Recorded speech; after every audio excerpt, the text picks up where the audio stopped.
What's up guys? So dahil Sabado nga ngayon, half day lang tayo sa trabaho, kaya naman yung kalahating araw natin ay ilalaan natin sa paglilinis ng kwarto. Kaya naman, tara!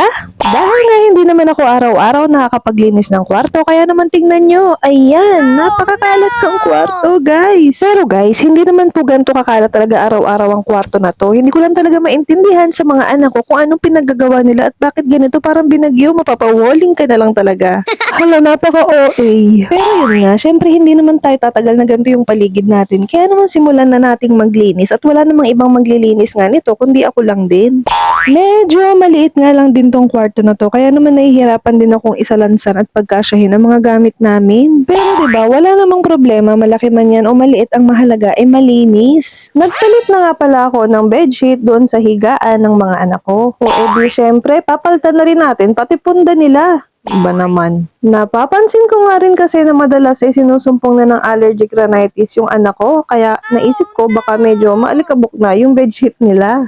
Yung ginawa ko nga palang ayos dito sa kwarto, parang binigyan ko lang ng sariling kwarto yung mga anak ko para naman ma-experience din nila na meron silang sariling higaan. Bigla ko tuloy naalala na nung ganyang edad ko na 7 to 8 years old ay gusto kong nakabukod ng higaan. Kaya naman nga sa natatandaan ko, dun sa isang kwarto namin dati sa Mindoro, naglagay nga lang din ng aparador parang pinakanghati at magkaroon ako ng sarili kong galawan. Dahil nga sa kagustuhan ko no na magkaroon ng sariling kwarto, ganun na lang ang ginawa ng mga magulang ko. Kaya naman ngayon, ganun na lang din ang ginawa ko para sa mga anak ko. O diba? Gaya-gaya lang yun. Lumalaki na nga rin kasi sila, kaya naman gusto ko na matuto na rin sila na talagang nakabukod na. Pero sa sitwasyon nga namin ngayon, bubukod lang muna ng higaan, pero sa kwarto, hindi pa.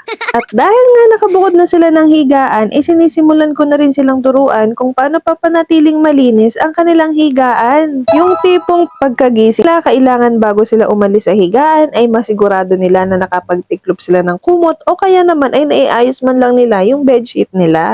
Kaya nga lamang dahil medyo bata pa nga sila, hindi pa nila talaga ito nagagampanan. Pero may mga araw din naman na nakikita kong nagliligpit sila ng higaan nila maging ng buong kwarto na. Siyempre, habang bata pa nga lang sila, kailangan ay matutunan nila kung ano yung mga dapat nilang gawin hanggang sa pagtanda nila. Katulad na nga lamang ng mga gawaing bahay. Yung mga simpleng bagay na alam natin kaya nilang gawin, kailangan talagang ituro na natin sa kanila. Dahil nga sila rin naman ang makikinabang sa mga matututunan nila kapag tumanda na sila at nagkaroon na ng kanya-kanyang pamilya. Sabi nga nila, ang pagiging responsable ng mga bata ay unang natututunan nila sa kanilang tahanan. At wala namang ibang magtuturo nun sa kanila kundi tayong mga magulang. Pero syempre, kung tayong nagtuturo na maging maayos, maging malinis, maging responsable, kailangan ay nakikita rin nila yun sa atin. O teka, bubuhatin ko muna tong kutsyon na pagkabigat-bigat. Kadalasan nga si Daddy ang gumagawa nito dahil hindi naman talaga siya madaling ilagay doon. Pero dahil wala nga si Daddy, ako na ang gumawa dahil paano ko malilinis, di ba, kung hindi ko siya itataas dyan. Tuwing matutulog nga lang kami, saka lang nga namin yan ibinababa para naman meron pa ring galawan dito sa aming munting kwarto. Pero yun nga, araw-araw niyan si Daddy ang nagbababa at nagbabalik nun doon sa taas. Ay, napaka-gentleman naman. Salamat! Next ko nga lang din pala itong munti naming carpet. Alam nyo ba guys na hindi ko naman ine-expect na ganyan nga lang pala yan kaliit? Dahil ang gusto ko nga sanang bilhin nun yung masasakop talaga itong mga tiles dito sa bukana ng kwarto namin. Ayun, expectation versus reality. Napakarami nga talaga ng laruan itong aking mga anak. Pero alam nyo ba guys na halos ang lahat ng yan ay blessing. Salamat po!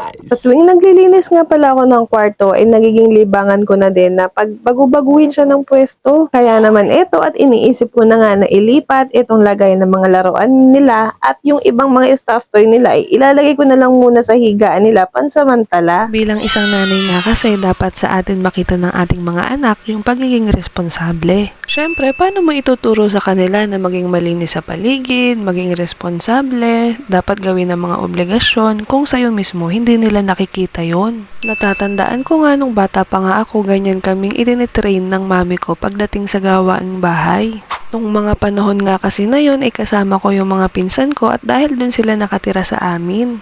Kaya naman ang bawat isa sa amin toka-toka nga sa gawain. Alam nyo ba na isa sa mga training namin noon, dapat 6:00 pa lang, gising ka na. O, diba? Para kaming mga sundalo.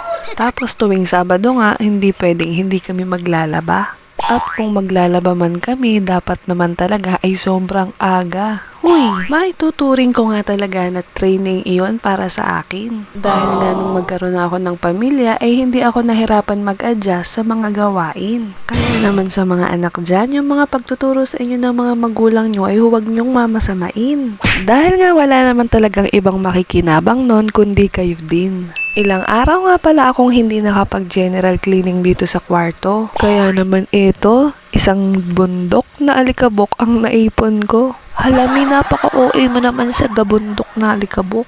Pero alam nyo mga mi, tuwing maglilinis ako ng kwartong to, hindi pwedeng walang mababago. May mababago't mababago talaga sa ayos nito. Ewan ko, pero ganun yung gusto kong mangyari. Wala kayong magagawa doon. Hoy, nagpaplano nga rin pala ako na lagyan na lang ito ng loaf bed. Para naman medyo lumuwag at hindi kami masyadong crowded. Pero syempre, ang pagpapagawa nga nun ay hindi naman din biro. Kaya naman tiis-tiis muna nga sa ganito. At mag-iipon-ipon nga muna hanggang maabot ko nga ang posibleng presyo. Kaya bilib din talaga ako sa mga nanay. Isipin mo yun, nagkakasya lahat ng mga isipin sa trabaho, sa mga anak, sa gasto, sa pagbabudget, at pati na rin yung pag-aayos ng bahay. O diba, paanong nagkakasya yun sa ating utak?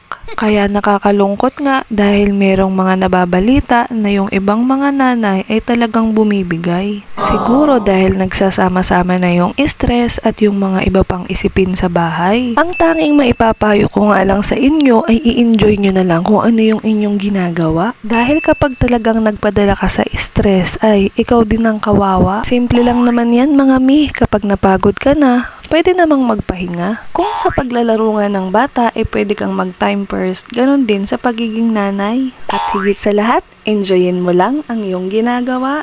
Eto nga at malapit na tayo sa katotohanan. Nakikita nyo ba, unti-unti ay lumilinis at umaaliwalas na ang kwarto. Pero sigurado ako, makalipas ang ilang araw, ay nako, para na naman itong binagyo. Uy, wag naman. Pero ganun pa man nga, tanggap ko na. Tanggap ko na sa kapalaran ko na talagang maglinis ng bahay at ng kwartong ito. Kaya naman hindi ko na nga kailangang magreklamo.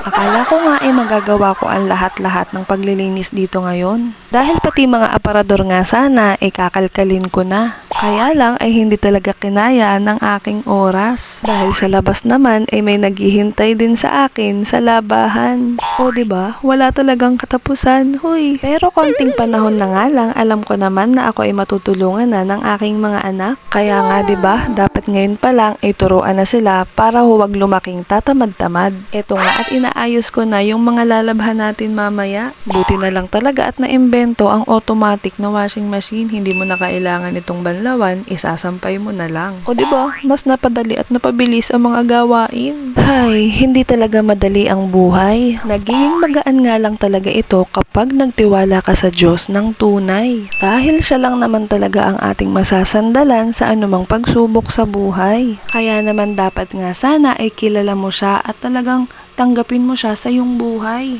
Kapag nga ginawa natin yon, talaga namang mararamdaman mo ang pagbabago. Yung tipong kahit maraming problema, yung pakiramdam mo parang laging kalmado. Yung feeling na parang ang gaan lang sa pakiramdam mo at merong peace of mind. Malaking bagay yon mga mi para sa ating mga nanay. Lalo na nga kung napakarami mong isipin at doon nagmumula ang stress. Kapag tinanggap mo nga si Lord sa iyong buhay, talaga namang mararamdaman mo ang tunay na kagalakan na panghabang buhay. O diba? Ang galing diba? Ang mga yan naman kasi mi ay nasasabi ko based lang din sa aking experience. So ayan guys, malapit na tayong matapos. Grabe na yung itsura ko ba, para na akong may 10 anak. So ayan na, malapit na tayo. Ipapakita ko na sa inyo ang ating ginawa. So ngayon, ayan, nakikita nyo ba yan? Diba? Medyo luminis na siya mi. Kung kanina nga para siyang binagyo, ngayon naman medyo nagkaroon na ng pagbabago. Tanging yung mga damit na nga lang sa sahig ang kailangan kong intindihin dahil yan ay labahin at tiklupin. Napakasarap nga talaga sa pakiramdam kapag malinis ang iyong paligid. O diba, nakikita nyo ba yan kumpara sa kanina? O siya na, bye-bye na. Salamat sa panonood.